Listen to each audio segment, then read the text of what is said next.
It's the CALI Insomniac Show.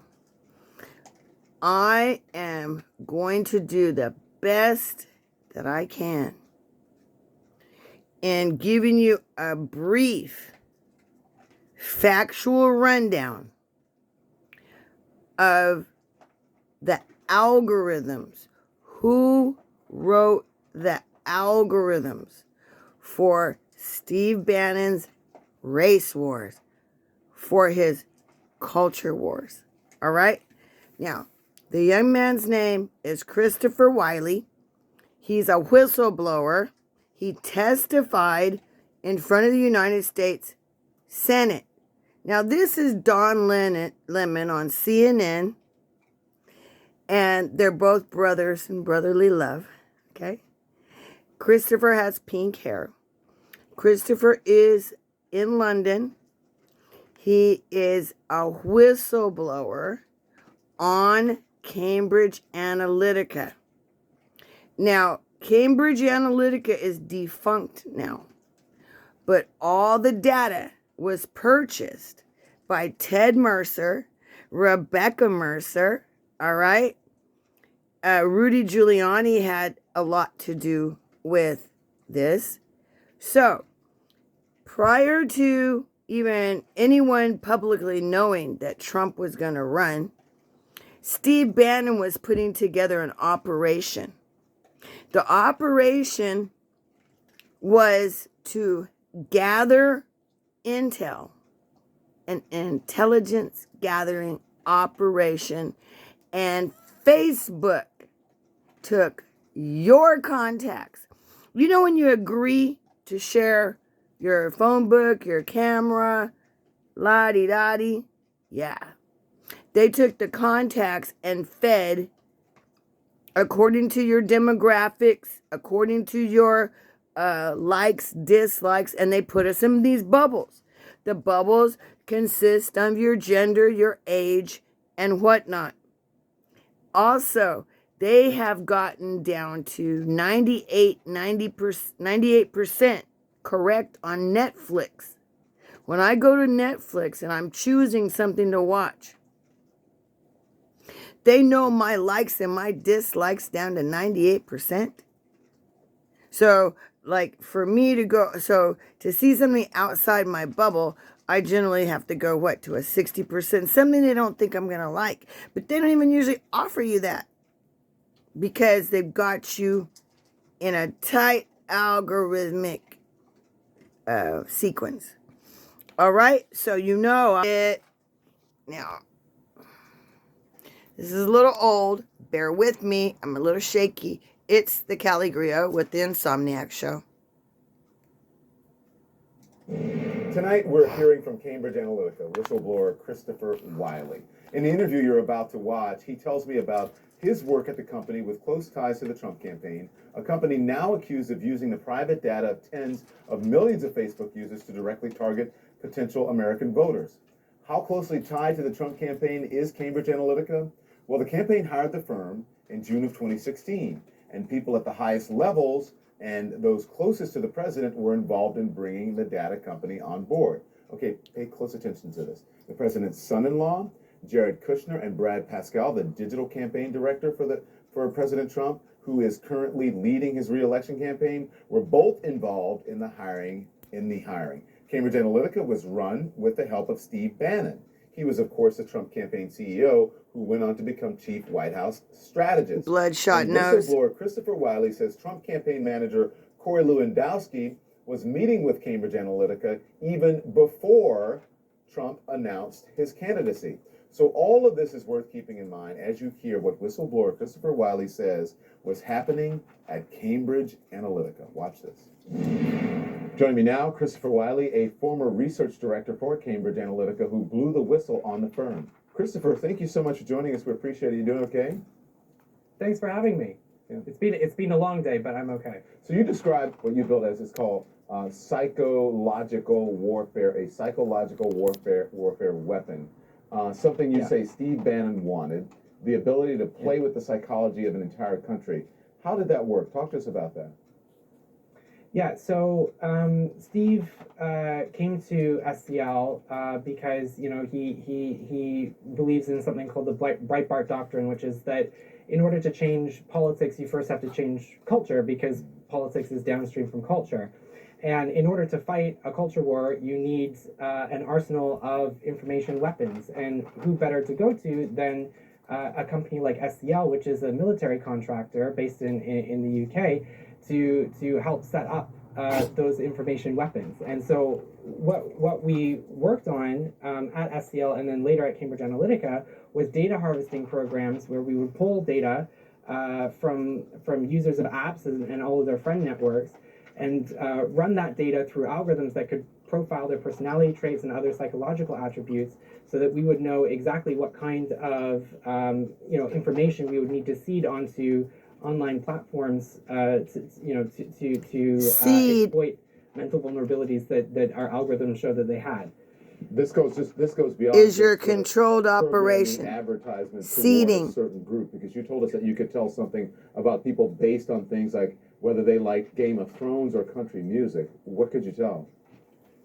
Yeah, so I think it's easiest to think about when you go on a date, for example, and the questions that you ask on a date, right? You ask what kind of music do you like, what kind of movies do you watch, do you do any sports?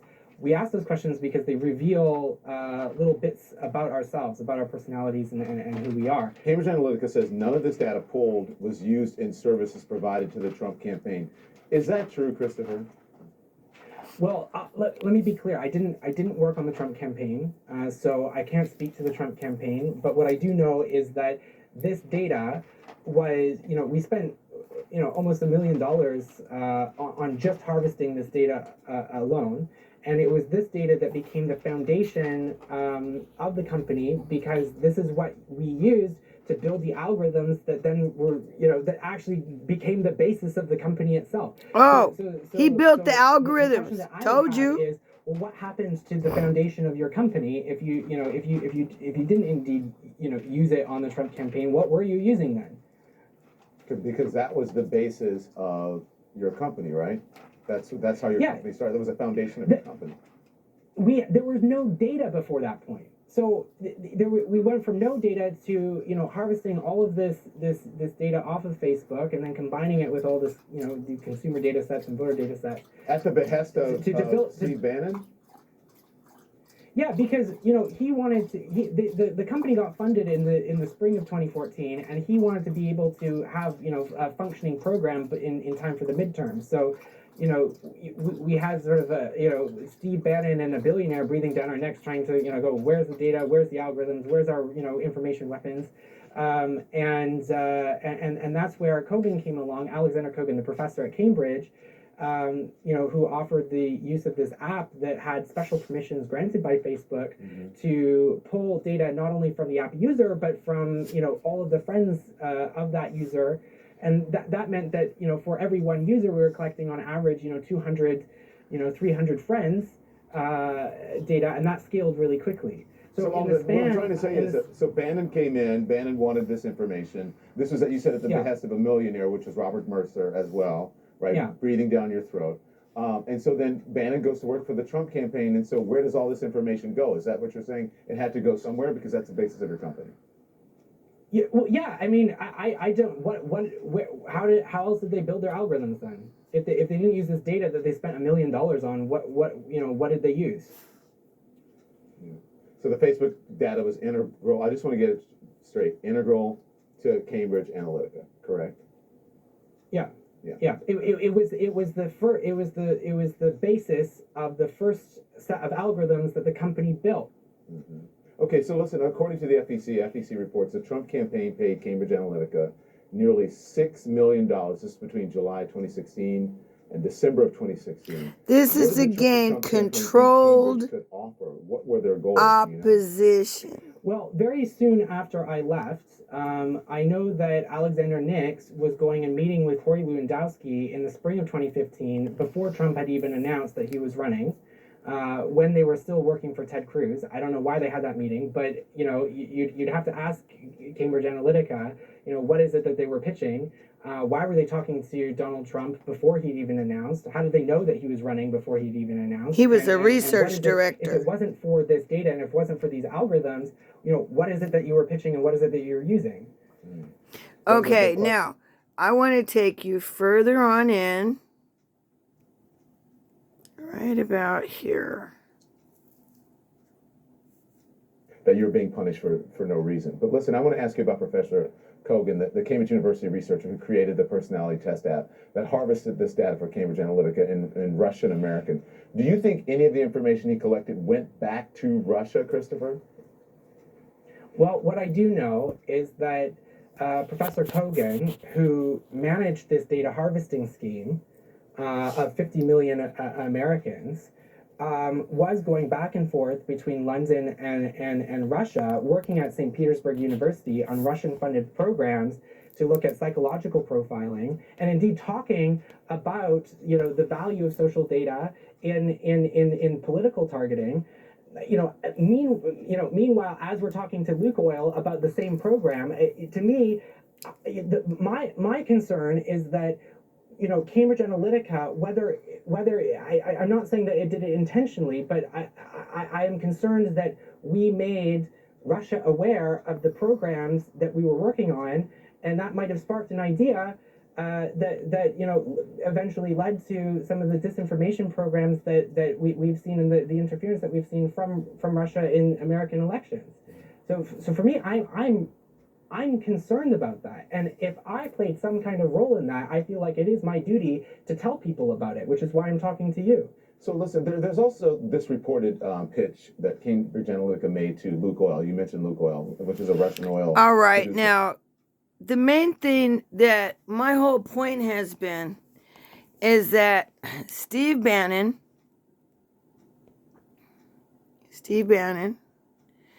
and Mercer worked together. There's no picture there of Mercer, but they were the ones that worked together. And whistleblower Christopher Wiley says Trump campaign manager Corey Lewandowski was meeting. Okay, Steve Bannon was working on Brexit. He's been working on the neo-Nazis. He's been working on the nationalism. He's been working on what you call his culture shift, okay? So these people all were using the program's data to be able to get regular people so upset about immigration, about, like when we asked about reparations. These are the people that can use the data and use the platforms to gin up race wars and literally wars in Europe and whatnot.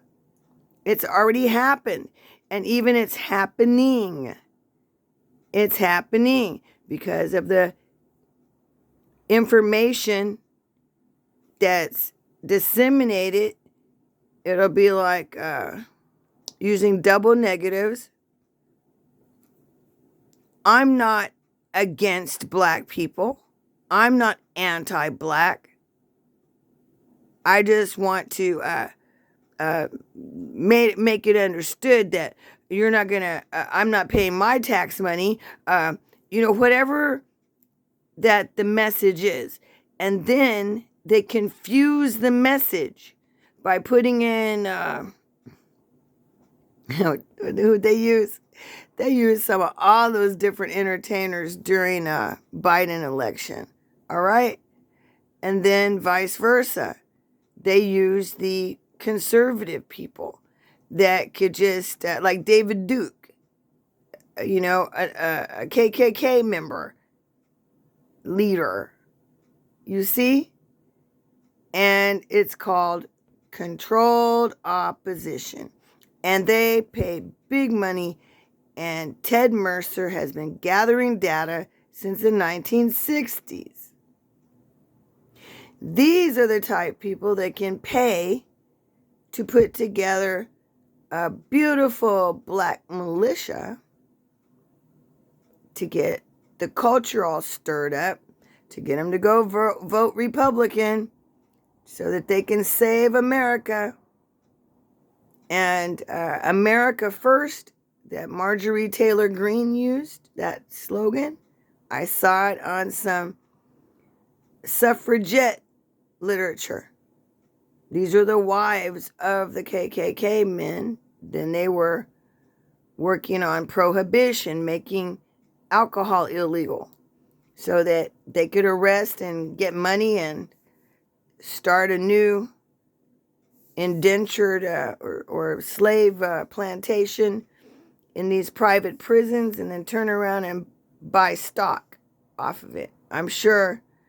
And there's the pink hair guy. That's Christopher.